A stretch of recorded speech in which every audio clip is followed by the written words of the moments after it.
all things are happening through chemical reactions.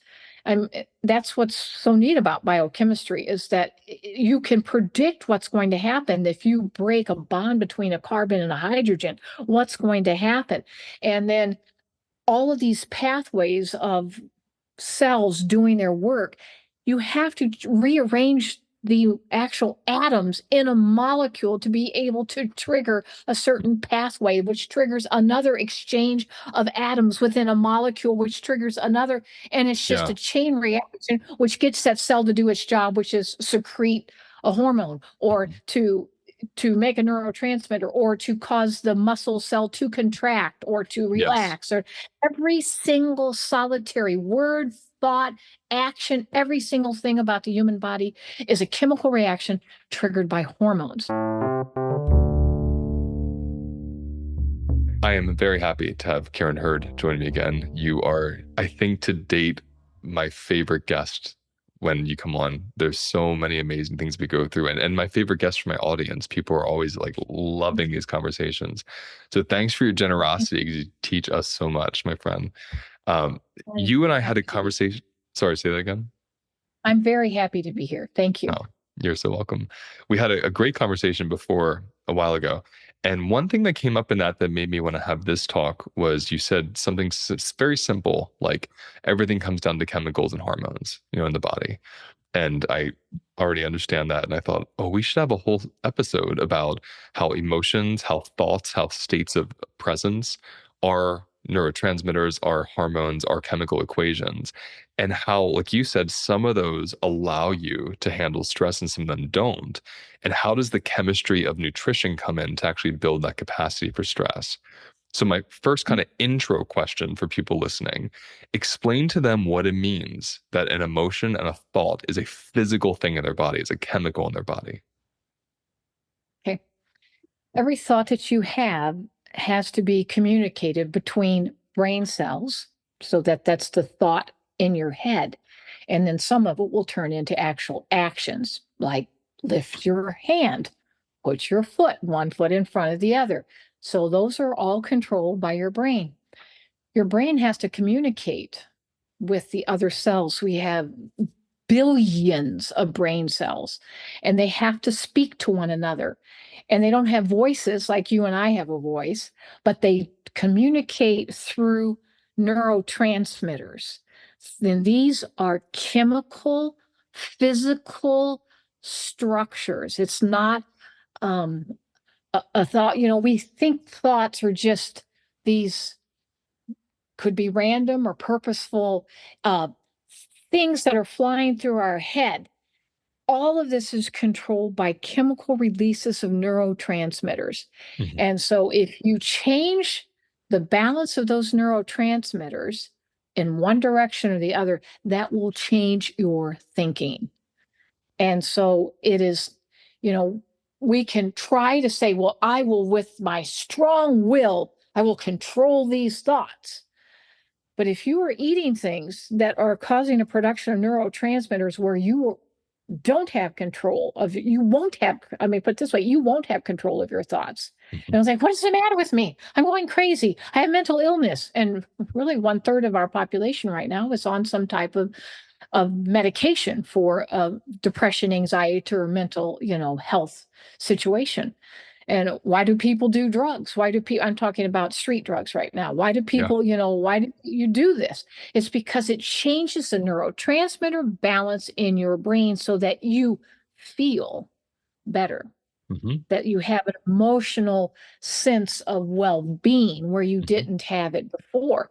And that is all coming from chemicals in your brain Love called it. neurotransmitters.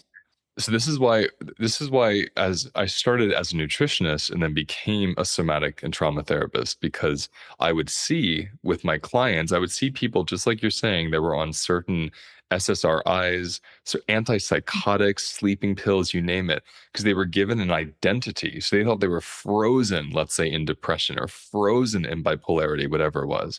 And then as I would get their food diary through the week, I would see their food and I would understand, well, if I was doing what you were doing, I would be completely unbalanced.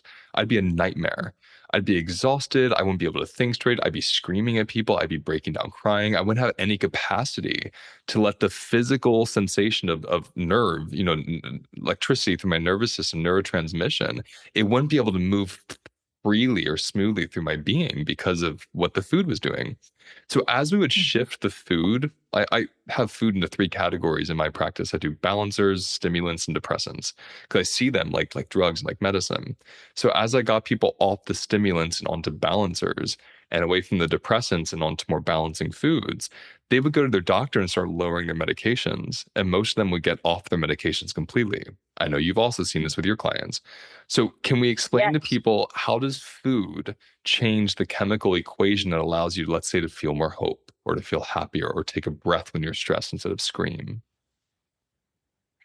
Certain foods will cause a production of a certain hormone, and all of our neurotransmitters that are causing us to think and have emotion, those are all hormones. Neurotransmitter means that they're acting between two nerve cells, and they could act between a nerve and a muscle cell too, but know that all of them are hormones, and we have thousands of them right now in the brain. We think that we think that they're over 10,000.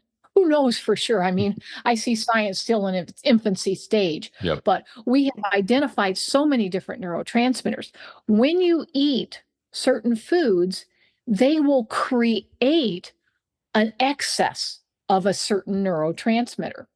So if you are, you know, eating, let's say, sugar, okay, Mhm. you have the donut, you have a glass of orange juice. A glass of orange juice is very, very sweet because even though you say we didn't add any sugar to it, but you concentrate it down, you're just drinking the juice, you're not eating all the pulp of the orange. And so then you've got a more Mhm. concentrated source of sugar.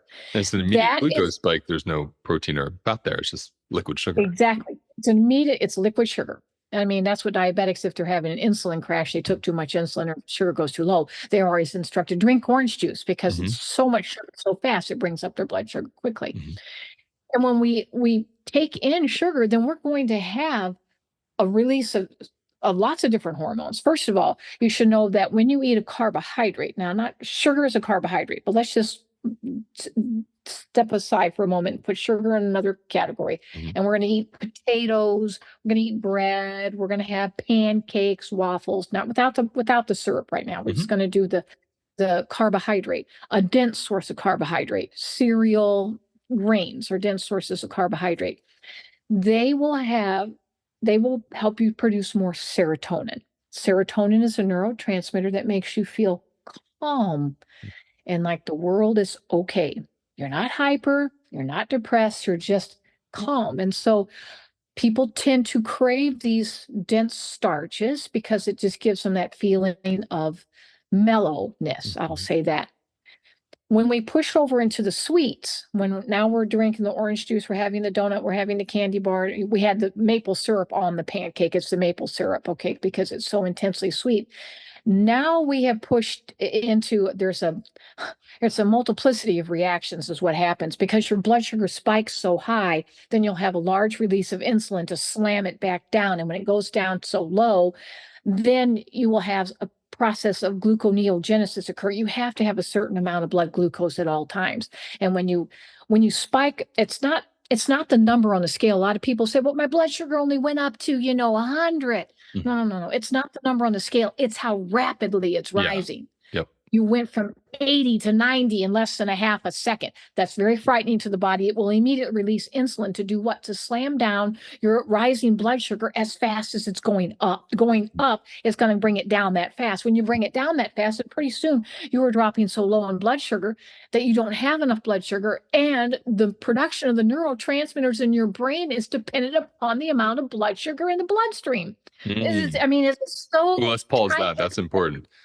The, It's say that very again. important. Say that again about the neurotransmitters in the blood and glucose. The brain makes neurotransmitters. The cells make neurotransmitters, and they can only use glucose. They use glucose as a fuel. Sometimes they can use the fat, but then you're into ketosis, into a lot of Hmm. trouble. And so we don't go there. So that is the main fuel for a brain cell is sugar.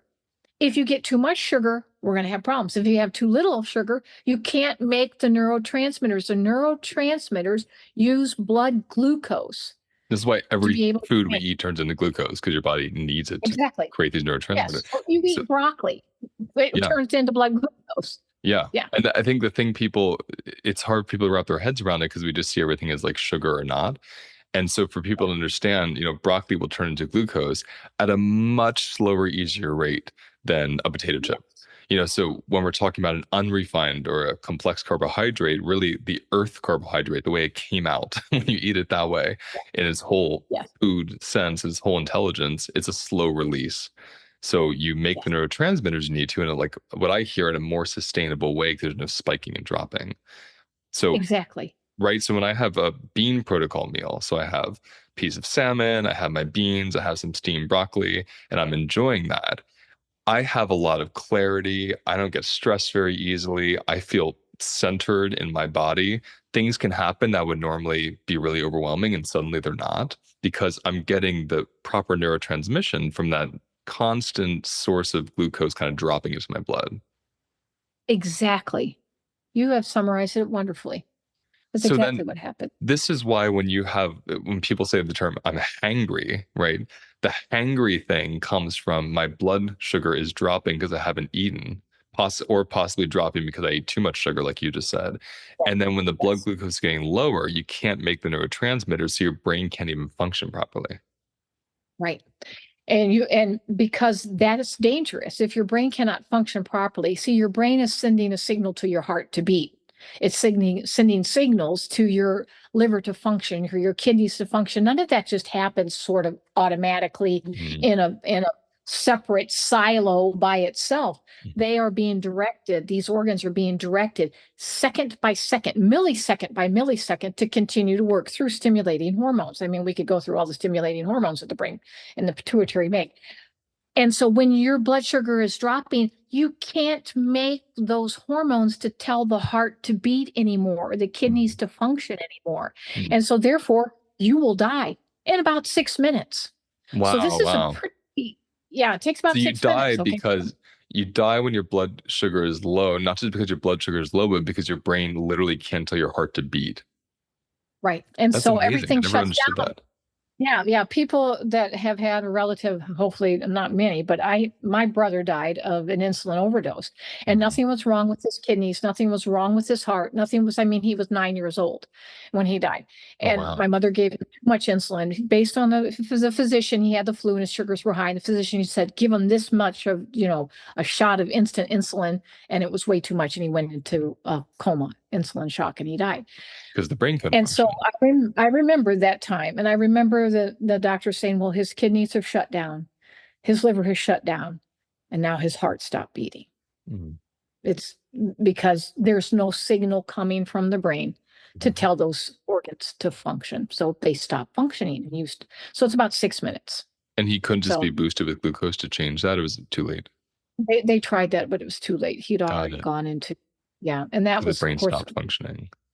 yeah. And so today we have a little bit more. That was back in the early 60s. And so now we're 60 years from that. And so we have a little bit better way to manage that. But at that time they didn't. So It's anyway, interesting to when you, me that you do this work and you came from that early childhood experience. Do you ever think that somehow oh, unconsciously kind of impacts us?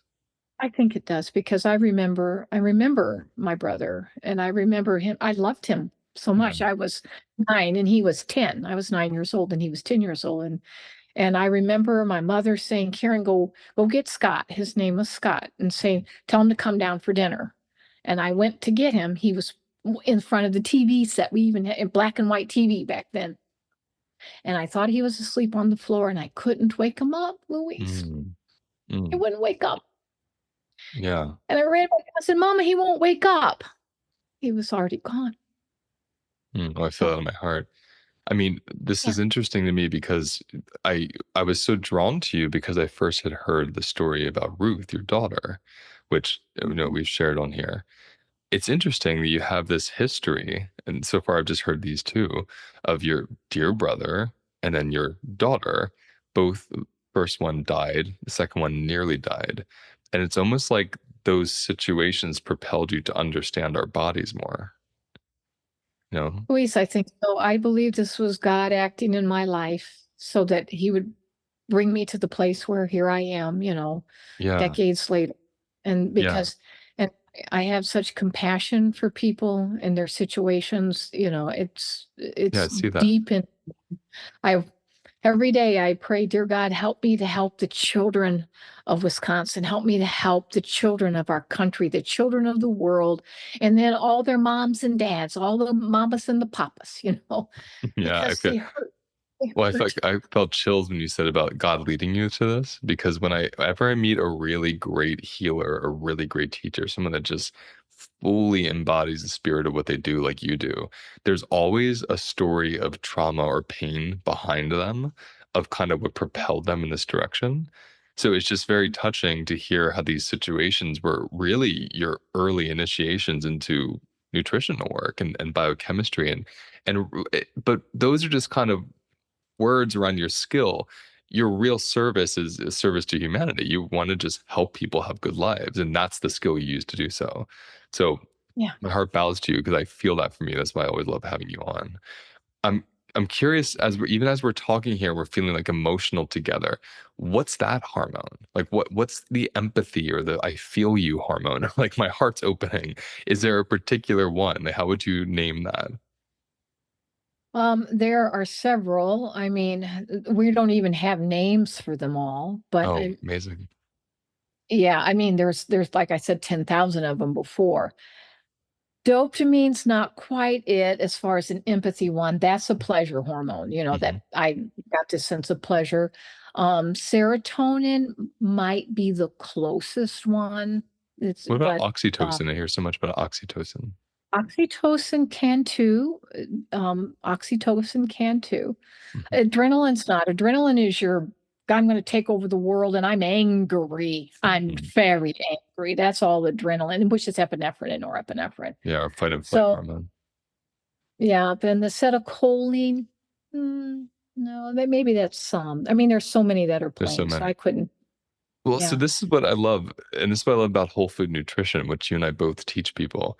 Because when you said science is in its infancy, it's the same with nutrition, as far as I'm concerned, because we have these theories about what a potato does, and this much vitamin B is here, and this much vitamin C, and these enzymes, these amino acids. But then there's like thousands of things we don't know about the potato. There's all this mystery of why it connects to your body a certain way. And so Yeah. I'm kind of wondering as we're having this conversation, what when you see people get into this whole food way of eating, the bean protocol way of eating, what do you start noticing? What are the early shifts that start shifting their hormonal expressions in their bodies so they have a better handle on stress and even connecting to other people? You mean as far as what they're experiencing? They're experiencing the first thing everybody tells me is that they feel more calm than they've ever felt before. And what's And they'll happening use biologically? What's that calm coming what from? that means biologically is you do not have these spikes in epinephrine and norepinephrine anymore. And you don't have the lack of those things. So I don't know what happened to my screen, Your but anyway, screen just you know your that. screen just did a total. Yeah, these zooms have been updated, so they do these like light shows depending on what finger movements you make. So it was an appropriate light show from what you were saying. So you're saying that they're not making this spike anymore when they're feeling a calmness. You don't have the spikes, and then when you have spikes and you have lows, I mean, then you're on this roller coaster, and so that's when you remove the sugar is the greatest problem in Mhm. this emotional roller coaster that we have. Caffeine has its problems too, but I will tell you, it's sugar that takes the cake. There you go. That's good It to is sugar know. that is number So, one because caffeine will definitely spike your adrenaline. There's no doubt, but sugar just puts you on this roller coaster that is just one moment you're Dr. Jekyll, the next minute you're Mr. Hyde, and you're just mhm, like, what happened to you? You know, mhm, you have road rage, you're mad at everybody, you're, mhm. wanting to hit somebody, and maybe you do, it's just you're out of control. And when you add the two Sugar is, together, when you have like a Coca-Cola, for oh, instance, or like a yeah, when Monster you do Energy drink, right? a It's Monster Energy drink, a really Dr. big. Pepper, and it's got this high amount of caffeine as well as sugar. It's just like this is a disaster. Oh, sure, Mhm. you feel bright and energetic for a moment, and then Yeah. you're going to crash, and everybody around you will regret it. Hey, my friends. I created a space that is affordable, accessible, and anyone is allowed to join anytime, and it's called the Library Membership. The Library Membership is an online private platform that hosts dozens of my webinars, my somatic practices, private mini lectures, and movement practices. There's also a monthly sound healing, and you'll be invited to a weekly Tuesday live mini practice with me and other participants. You'll also be invited to be a live audience member in our monthly HLN team podcast recordings, where you'll take place in the Q&A that happens off air after the episode is filmed. For more information on this membership, click on the link below or go to holisticlifenavigation.com and click on membership and then library. You can join right now and you can cancel or pause your subscription at any time. I look forward to seeing you in there. So this is what's fascinating to me. So if we're following this thread, that our thoughts, even what I've found with my clients and myself, is the way we think changes. So when I have this low blood glucose and this spike and this kind of, I'm on this roller coaster all day long, and my neurotransmitters aren't functioning the way they would. So I'm unable to hold the charge of certain experiences, let's say. My thoughts match that biology, don't they? I see the world, I have really negative stories, I feel bad about myself, I think bad things about my wife, like all these negative thoughts come out to match this Yes. essentially imbalance of hormones. But then Yes. when the hormones start balancing, the neurotransmitters are moving, everything's smooth, the thoughts, the quality of the thoughts then change too. Can you talk about that Yes. situation? Yes, absolutely. So, because we talked about these are chemicals that are actually happening, if Mhm. you have an abundance of, say, epinephrine and norepinephrine, you're going to have a lot of neurotransmitter activity. You will have a tendency not only to feel sharp in your thinking, but you're going to be angry. You will be short with people. You will, and you will, and you will think that you are that maybe that you are a gift, because of all your great things that you can add to the world as you Yeah, stomp on people underneath you with their emotions. And, they're just toss them to the side because you're getting to business. yeah, yeah. And that is when you have an excess of epinephrine and norepinephrine, and they're very powerful neurotransmitters. But then when your sugar wears off, then they're going to drop down. Okay. Because they're going to fall. And then when they fall, honestly, Louise, it's not you'll think, "Why am I can't put the 2 thoughts together." I mean, it's just like you're, "Duh," Mhm. just and it's like, "Why can't I recall that name? Why can't I don't feel sharp anymore." And then you wanna feel that sharp again, so what do? You turn back to your Monster energy drink so that Mhm. you can be on that high again, and then you're with your thought, yes, you're more clear thinking, but as far as your emotions, whenever you're flying high with epinephrine and norepinephrine, you are the best way to say it, I use the word angry before you can be angry, but you are not as compassionate and sympathetic with those around Mhm. you. Mhm. You are impatient with the workers that are working underneath you or with your coworkers that are, Mhm. your peers, because they are obviously not performing up to snuff. They Mhm. didn't do this right. They didn't do that right. And, it just, and then when you drop down, you're like, just somebody go put me to bed because Yeah, I'm be worthless right now. I can't even, and then you crave and you turn to these drinks again, and then you're just mhm, this up and down. And yeah. so I like that because as you're speaking this more, I'm talking about quality of thoughts, but I'm also noticing the way you perceive, right? Like your perception of what around you is seen through the veil, let's say, of this hormone balance or imbalance. And even as we're talking, I'm thinking the average person listening that hasn't studied biochemistry or biology or nutrition, when we think hormones, most people just think sex hormones. They're just thinking about like fertility or testosterone. I think it's so important that we explain that just one more time that hormones are really they're like the catalyst for everything happening in our body and our lives. Like, can you explain a little more, just kind of a one-on-one of hormones outside of sex hormones? sure. Yeah, hormones, the sex hormones are just one of a very small class of hormones. Every single chemical reaction in the human body has to be carried out by a hormone. There are receptor sites on every one of our cells, and there has to be something that triggers the receptor site so that cell will do its job. What Mhm. triggers receptor sites are hormones. If you don't have hormones, you will have no function in the Hmm. body. Hormones are critical.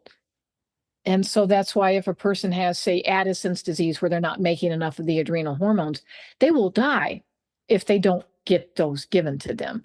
And if you don't have enough thyroid hormone, everything is going to go down the tubes. Hmm. And so all of them, and you have, a hormone that regulates blood pressure. You have hormones that regulate every single thing that we Hmm. do. Hmm. And so people don't what they don't realizing what they're not realizing is that all things are happening through chemical reactions. And that's what's so neat about biochemistry is that you can predict what's going to happen if you break a bond between a carbon and a hydrogen, what's going to happen. And then all of these pathways of cells doing their work, you have to rearrange the actual atoms in a molecule to be able to trigger a certain pathway, which triggers another exchange of atoms within a molecule, which triggers another. And it's just Yeah. a chain reaction, which gets that cell to do its job, which is secrete a hormone or Mhm.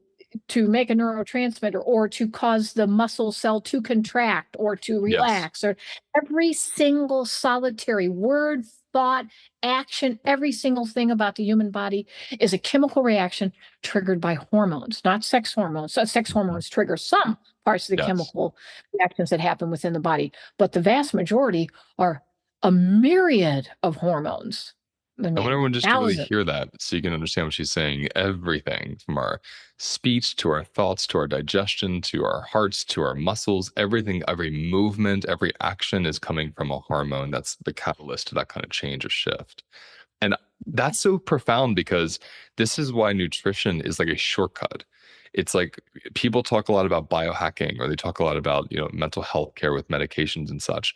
So those are two different spectrums. Biohacking are the people that are really in kind of like the tech world and trying to find these really fancy ways to extend our life, our longevity. And then there's medication, which is trying to teach the symptom, not teach, but work with the symptom, kind of soothe the symptom, but not really focused on longevity, just focused on symptoms and if they're coming or going.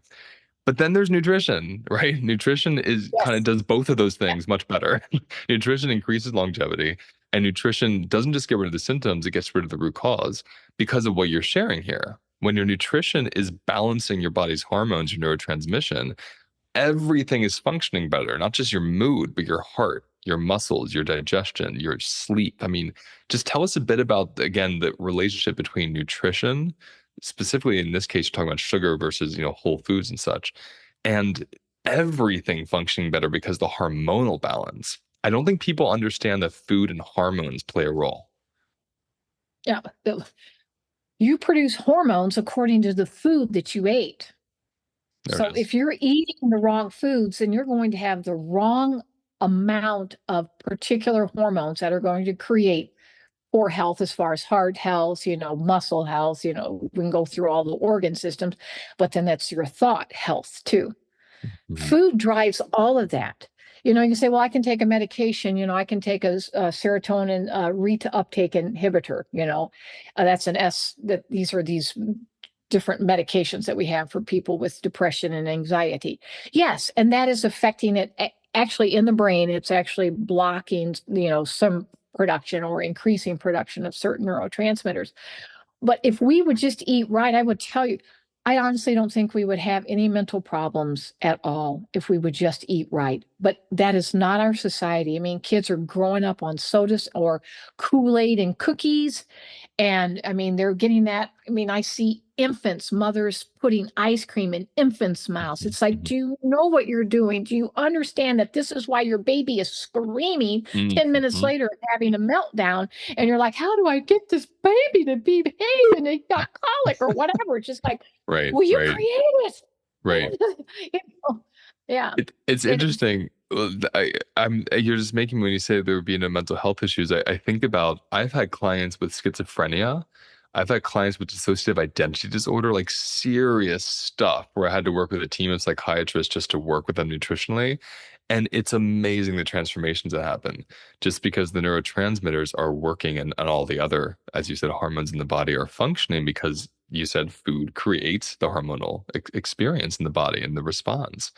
And that's so important, I think, people listening, because again, the way I hear it and the way I've felt it, it's instant. Not the end result that might take a couple months or years, depending on how deep you've been dealing with the issue. But it instantly starts affecting the hormones, right? As you're eating the food. Can we just speak to that instantaneous shift? Yes. Again, not outcome, but the beginning of the shift. The beginning of the shift is you will notice a difference when you have your caffeinated beverage. It won't be in 10 minutes I notice a difference. You will instantly notice the difference. You will instantly notice the difference when you eat a donut or a candy bar. And you will at first you think it's a good thing, but then you have the crash from it that we've already mentioned before. But when you eat a good meal, oh, it is what a feeling immediately. It's just Mhm. like I feel calm. I feel centered. I feel able to handle whatever. And maybe it's something bad, but you don't fly off the handle and you're not having a meltdown. It's just like, Mhm. okay, I'm presented with this problem. What are my options? What can I do? And I will do the best, to deal with the situation. And none of it is overwhelming where you melt into tears and, you just, whenever you have a good meal, everybody should just have a meal, like you said, have some salmon, have some beans, have your steamed broccoli. I mean, what a good meal. It's And amazing. and when you finish eating, you're going to say, wow, I feel like I can go ahead and, do whatever the day's Mhm. chores are. And your emotional stability, I'll use the word, Mhm. you don't feel like you're going too high or too low. You feel like you can just take the day as it comes and it'll all be okay. you Mhm. know Yeah. It's a big part of my work is teaching people how food literally supports your capacity for stress.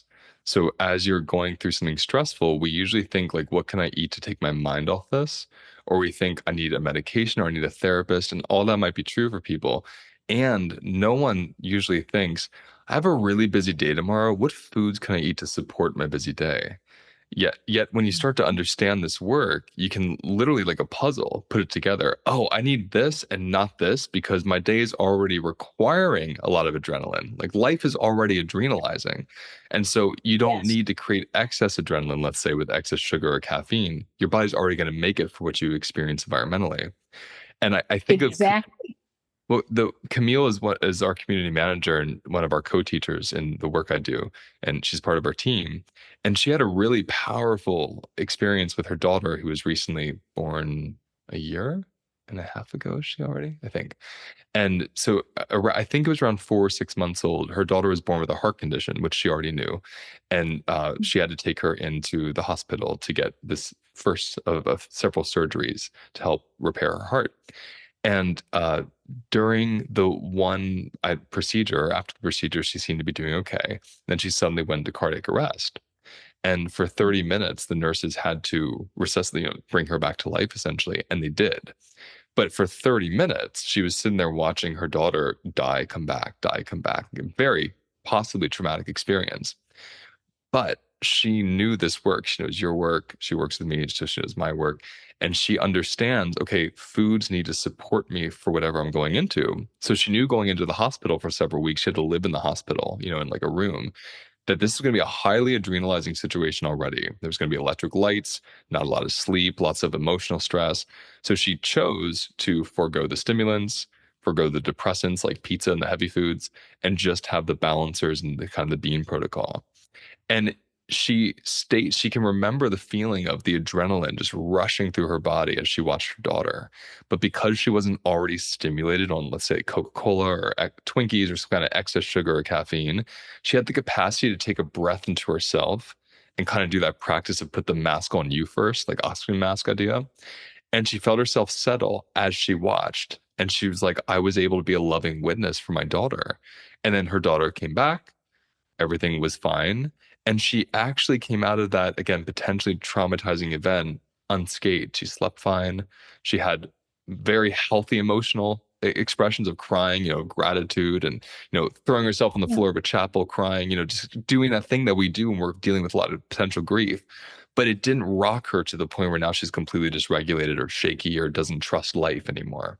And I think it's a perfect kind of picture of how food can support what you're teaching us here, the hormonal balance that then lets you handle stress. Mm-hmm. So I'm sharing that Yes. with you for people who can hear a case study and just so you can know where your work is going in the world. Yeah.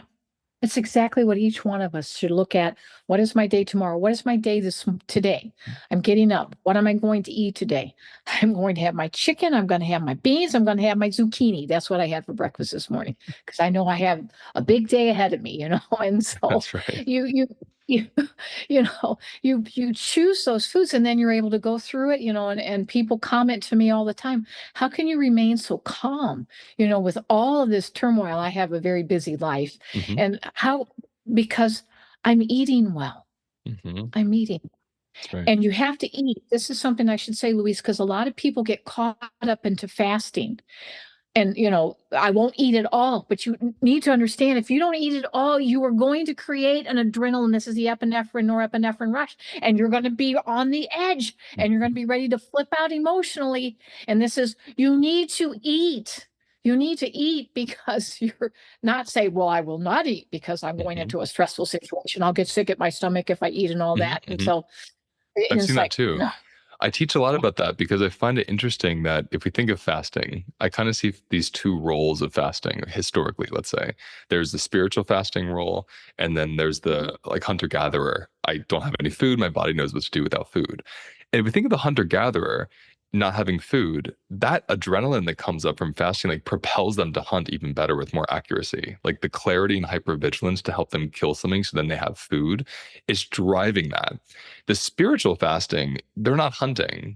They're usually like sitting by a mountain or they're sitting in a church or they're praying by a river. They're making sure that their environment is supporting this extra adrenalized state.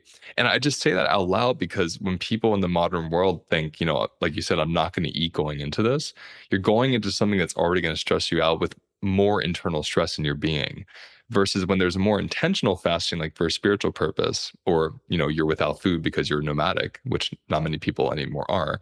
There's still like a good natural purpose behind that, but it doesn't serve us when we're in front of our screens. It doesn't serve us when we're like shopping in a big city or dealing with something in a hospital, the right environment.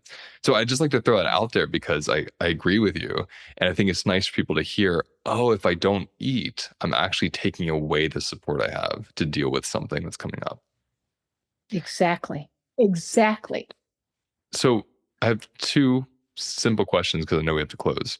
First question is from Marika, who's on our team. And she's like, please just ask Karen when the last time it was that she had sugar. Okay, everybody, she has to think. That's the I first have to sign. think 1996. 1996. 1996. What is that? So it was the fall of 1996. Is that Yeah. 30, So 30? Oh, almost 40 years, right? 38 years, is that right? 28, because we're in 24. Yeah, 28 years, almost 30 years. Almost 30 And I had years. I'm little horrible, before man. that, but yeah. But yeah, I was Amazing. at a women's retreat. I was I gonna say, was what at a was the women's last thing retreat. you had? Yeah. Oh, it was a cookie or whatever it was. But I remember, and I had to lead the worship. I'm a musician. I think you're a musician too, Yeah, aren't I'm a you, musician Louise? Yeah. too. Yeah, I was a musician and I'm leading the worship at this Christian women's retreat. And I remember that they had whatever the snack was, and I ate the cookie. And I don't usually eat, but I ate the cookie. And I remember sitting at the piano.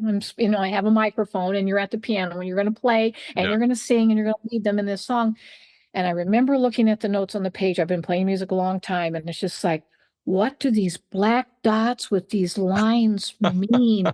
I don't know what to do with them. And it was because I'd eaten that cookie and then I went up and then I crashed and I couldn't, I never, and it's just like, I was complete. I don't know how I got through that, Mhm. but I remember the women that were there, they said, you were acting so funny. We were just laughing because you were so silly and acting so funny. It's just, I just like, this is, You're like and delirious. that was it. It's just like, it was, yes, I'm done. I'm forever done. This is done, Wow. done, And, done, and done, now, done. does that take willpower for you, or is it just you don't even care anymore?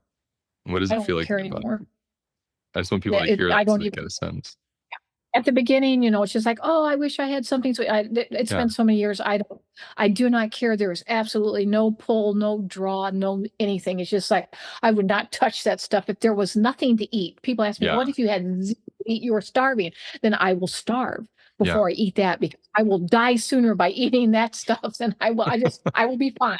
I will find something to eat. We'll find some piece of grass that's growing or some cricket. Absolutely. Absolutely. I mean, there's so much more I could ask you, but I'm going to just pause for now because this was a really powerful conversation already. There's so much good information. And I just want to remind people, Karen is a biochemist and she is a nutritionist, and she's made an amazing platform on her website, karenhurd.com, with, I mean, I don't know, a dozen or more at this point, videos that are courses that are already there that anyone can click and take. And there's different courses for different ailments and health goals and such. But the foundational one is the one I love the most. What do you call it? Living well. Living Well. Yeah, that's the one I took. It fantastic. So the Living Well course, I highly recommend because it will give you the kind of the basics in the beginning of all this theory. But just so everyone knows, I wanted to have this conversation so they don't think when think my hormones are off or my mental health is off. It's not like this state your body's just naturally in. It's a response to usually a deficit. And in this case, the way we're talking about, it's a nutritional deficit. And so just for people to have agency to know, wow, I can impact my mental health or my heart health or my digestion or sleep or sex health by what I'm eating. That's so empowering. So thank you for helping me lay that out a bit. And we'll always do more in the future together. Thanks for coming back, my You're friend. welcome. Yes, you're welcome. That's the end of today's episode. Now let's take a moment to notice where we feel the episode in our bodies. Close your eyes. Take a breath. And let whatever wants to come up, come up. And remember, those sensations hold the wisdom that we're looking for. If you want to go deeper, visit holisticlifenavigation.com.